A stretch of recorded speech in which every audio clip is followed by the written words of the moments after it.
¿Puede un solo hombre contener en su mente el diseño de alas que aún no surcan el cielo, la anatomía secreta del alma humana y la furia mecánica de la guerra? ¿Puede alguien soñar el futuro mientras habita el corazón de un mundo que aún teme mirar hacia adelante?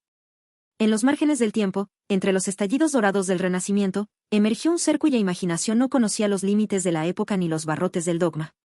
Este es el viaje de un hombre que no vivió en el siglo XV, sino en todos los siglos a la vez, Leonardo da Vinci. Nació bastardo, sin apellido legítimo, en un rincón de la Toscana donde los olivares se arremolinan como pensamientos sobre la tierra. Era el 15 de abril de 1452, en Vinci, una aldea suspendida entre lo místico y lo mundano. Hijo de un notario florentino y de una campesina, Leonardo no heredó títulos ni fortunas, pero sí una extraña bendición, la libertad. No atado a una tradición, a una escuela o a un camino preestablecido, su alma encontró espacio para divagar. Y en esa divagación, comenzó a ver lo que otros no podían siquiera imaginar. Florencia, en aquellos días, era más que una ciudad, era una forja de espíritus, una incubadora de genios. Bajo la mirada de los Medici, los artistas, filósofos y científicos pululaban como estrellas en una constelación naciente. Pero Leonardo no era solo un artista. Era una tormenta de curiosidades humanas, un buscador insaciable de patrones en el caos del mundo. Su mirada era una mezcla de asombro infantil y de análisis despiadado. Veía la belleza en el giro de una hoja al caer, en la articulación de un músculo al tensarse, en la sonrisa que desafiaba la simetría del rostro. Desde joven, fue aprendiz en el taller de Andrea del Verrocchio, donde mezcló pigmentos y témpel con la paciencia de un monje. Pero lo que comenzó como arte, pronto se convirtió en alquimia intelectual. Leonardo no se conformaba con pintar lo que veía, necesitaba comprender por qué era así. Diseccionaba cadáveres en la oscuridad de la noche, no por morbo, sino por amor al misterio.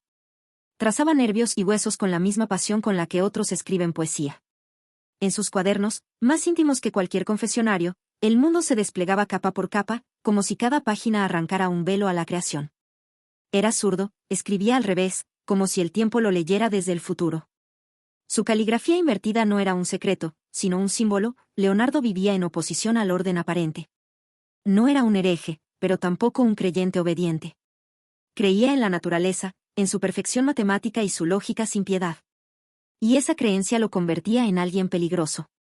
En una Italia aún azotada por supersticiones, su búsqueda del conocimiento era un acto de rebeldía serena. Viajó entre cortes y ciudades, como un cometa entre constelaciones rivales. En Milán, bajo el mecenazgo de Ludovico Sforza, no fue contratado como pintor, sino como ingeniero militar. Leonardo, el soñador, se transformó en el diseñador de máquinas de guerra, catapultas, puentes móviles, carros acorazados que anticipaban los tanques de siglos por venir. ¿Era esto una contradicción? ¿El amante del vuelo creando armas de muerte? No. Era la paradoja de su tiempo. Para sobrevivir al poder, debía hablar el lenguaje del poder. Y Leonardo, astuto como un zorro que entiende el bosque, supo camuflar su genio en los pliegues de la necesidad. En Milán, también nacería una de sus obras más colosales, La Última Cena. No una simple escena bíblica, sino un teatro de emociones humanas congelado en pigmento. Cada gesto, cada mirada, cada silencio entre los apóstoles, parecía ensayado por siglos. No pintó santos, pintó hombres a punto de quebrarse. Pintó la traición como un susurro, no como un grito. Pintó la humanidad, no la divinidad. Pero el genio nunca encontró reposo. Su mente, una espiral interminable, saltaba de la pintura a la anatomía, de la hidráulica al vuelo. Observaba el aleteo de los murciélagos, dibujaba hélices aéreas, imaginaba máquinas que podrían elevarse como si el aire fuera tierra. Sus diseños de helicópteros y paracaídas eran quimeras, sí, pero quimeras con base matemática. El mundo aún no estaba listo para volar, pero Leonardo ya lo había hecho, al menos en el papel. No todo era gloria. Enfrentó sospechas, acusaciones, envidias. Fue arrestado, interrogado, exiliado. Vivía entre la reverencia de los poderosos y la desconfianza de los ignorantes. Y sin embargo, nunca dejó de escribir, de observar, de pensar. Sus cuadernos eran sus verdaderos templos. Allí se confesaba sin sacerdotes. Allí hablaba consigo mismo, en un diálogo de siglos. Leonardo era también un hombre de carne, no solo de ideas. Su belleza física se comentaba en los pasillos, y su ambigüedad desconcertaba a una sociedad que exigía etiquetas. Nunca se casó, no tuvo hijos, vivió rodeado de aprendices, amigos, y un silencio sobre su intimidad que hablaba más que cualquier testimonio. Era un hombre de enigmas, y quizás por eso, Amaba los rostros que ocultaban más de lo que mostraban. De allí nacería su obra más famosa, la que capturó la eternidad en una sonrisa, la Gioconda. Pero aún no hemos llegado allí. Aún falta. Porque Leonardo, a estas alturas de su vida, aún no era comprendido. Era admirado, sí, como se admira a quien hace lo imposible. Pero no era entendido. Su pensamiento era una sinfonía demasiado avanzada para una Europa aún entonando cantos gregorianos. Y quizás por eso vagaba. Cambiaba de ciudades, de mecenas, de disciplinas. Como si buscara un lugar donde su alma pudiera descansar, aunque fuera por un instante. Mientras el siglo XV se deslizaba hacia el ocaso y el XVI alzaba su telón, Leonardo cruzaba también su propio umbral.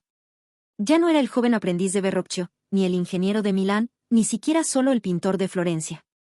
Era algo más. Un testigo silencioso del universo, un recolector de secretos que el mundo aún no sabía que tenía. En los años que siguieron, Leonardo ya no caminaba, flotaba entre cortes, cruzaba montañas, descendía ríos. Era un hombre sin tierra, sin patria, sin final. Pero no sin propósito. Si su cuerpo envejecía, su mente parecía nacer cada mañana, incesante, insaciable. Era como si su alma hubiese sido esculpida no en carne, sino en pura curiosidad. Y así, mientras Europa se dividía entre guerras, tratados y herejías, Leonardo se sumergía cada vez más en su universo personal, un mundo de engranajes, proporciones divinas, y sueños aún imposibles. Fue entonces cuando regresó a Florencia, la ciudad que había sido su cuna intelectual. Allí, entre los muros saturados de historia, comenzó a trabajar en lo que sería la obsesión de una vida, un retrato que no era retrato, un enigma disfrazado de mujer, una ventana a lo eterno. La Gioconda no fue simplemente pintada. Fue invocada. Su sonrisa no es una curva, sino una frontera entre la verdad y el deseo. Sus ojos no miran, atraviesan. Y cada capa de pigmento esconde, más que revela. Leonardo no la entregó jamás. Se la llevó consigo a todas partes, como si temiera que el mundo no estuviera listo para ella. O como si, en ella, hubiera escondido algo de sí mismo. En esos años, su vínculo con la anatomía alcanzó una profundidad casi mística. Disecó más de 30 cuerpos humanos, trazó músculos como si fueran caminos hacia el alma. Sus dibujos, realizados en la penumbra, bajo el hedor de la muerte, son más precisos que los de cualquier manual moderno. Pero no era solo ciencia. Era reverencia. Leonardo no quería dominar el cuerpo, quería comprender su danza sagrada. Cada válvula, cada tendón, cada costilla, era parte de una arquitectura divina, más perfecta que cualquier catedral. No podía evitar preguntarse, si el hombre era obra de Dios, entonces ¿acaso entenderlo no era un acto de fe? La Italia de entonces, sin embargo, era un tablero de ajedrez sangriento. Las ciudades eran reinos fragmentados, los papas eran guerreros, y la fe se entrelazaba con la espada. Leonardo, que deseaba estudiar la naturaleza, debía navegar entre intrigas. Trabajó para César Borgia, el infame hijo del Papa Alejandro V. Fue ingeniero militar, cartógrafo, asesor. Vio de cerca la crueldad y la ambición desbordada. Y, sin embargo, incluso allí, buscaba belleza. Mientras otros trazaban rutas para invadir, él diseñaba canales para irrigar. Mientras otros afilaban cuchillas, él afinaba instrumentos de observación. Su paso por Roma fue una decepción velada. Mientras Miguel Ángel esculpía furia en mármol y Rafael tejía armonía en frescos, Leonardo era ignorado por el Vaticano. Demasiado viejo para el furor juvenil, demasiado radical para los sabios de toga. Fue confinado a un taller, observado con recelo, apartado del centro del poder. Pero su espíritu, como el agua que siempre encuentra grietas, seguía fluyendo. Inventó sistemas para medir la humedad, estudió fósiles, escribió sobre la erosión, comprendió que la Tierra era más antigua que lo que los libros santos decían. Descubrió, sin saberlo, los cimientos de la geología. Pero guardó silencio. El mundo no estaba preparado para tanto. Y fue entonces cuando apareció un nuevo faro, Francisco I de Francia, un joven rey que, fascinado por el Renacimiento, vio en Leonardo no a un viejo excéntrico, sino a un tesoro viviente. Lo invitó a Amboise, en el Valle del Loira, y le ofreció lo que ningún otro le había dado, paz. Leonardo cruzó los Alpes llevando consigo sus manuscritos, sus instrumentos, sus sueños no cumplidos, y la Gioconda, como una reliquia personal. En Francia, su cuerpo ya lo traicionaba. Su mano derecha, paralizada. Su salud, quebrada. Pero su mente seguía viajando. Allí escribió sobre la luz, sobre el movimiento del agua, sobre la luna. Dibujó ciudades ideales, Diseñó sistemas para evitar inundaciones, y dictó fragmentos de su pensamiento a su discípulo más querido, Francesco Melzi. Cada noche, al borde del sueño, Leonardo volvía a mirar el cielo como lo hacía de niño. Pero ahora sabía más. Sabía que el universo no respondía a plegarias, sino a leyes. Y que esas leyes estaban escritas en el lenguaje de la observación. Murió el 2 de mayo de 1519, en la residencia de Clos-Lucé, bajo el cobijo del rey. Una leyenda diría que Francisco y sostuvo su cabeza en los últimos instantes. No importa si es verdad, el símbolo es más fuerte que el dato. Leonardo se apagó, pero no desapareció. Porque su legado no fue una escuela, ni una doctrina, ni un manifiesto. Fue una pregunta perpetua. Un impulso hacia lo desconocido. Una chispa en el cráneo humano que nos obliga a mirar más allá. Sus manuscritos, más de 7000 páginas, son como constelaciones que aún exploramos. Muchos quedaron sin publicar, algunos fueron robados, otros dispersos por bibliotecas de todo el mundo.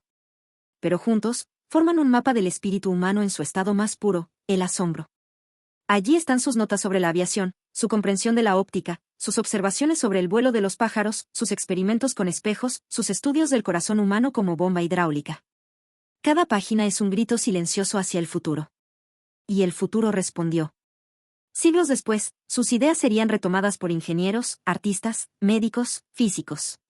La ciencia moderna reconocería en sus dibujos la intuición del método.